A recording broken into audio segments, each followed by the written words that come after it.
রমজানের পর গাছগুলোর তেমন যত্নই নেওয়া হয়নি, ছেলে মেয়েগুলোই গাছে পানি দিত।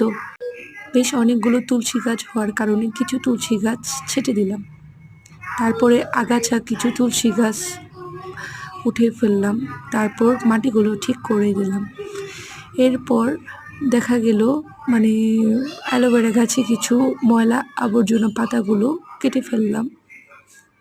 এরপরে দেখতে পাচ্ছেন আমার কি সুন্দর সুন্দর 3টি অ্যালোভেরা গাছ হয়েছে ছোট ছোট। ভাবছি এই 3টি অ্যালোভেরা গাছ ছোট ছোট 3টি টব এনে বুনে দিব। এই ভিডিওটি আপনাদেরকে দেখাবো। আর পাশেই ফুল গাছগুলোতে মাশাআল্লাহ অনেকগুলো ফুল ফুটেছে, আলহামদুলিল্লাহ। গোলাপ গাছের ডালগুলো কিছু ছেটে দিলাম, কিছু তুলসী গাছের ডাল কেটে টেবিলে মগে সাজিয়ে রাখলাম। মাশাআল্লাহ।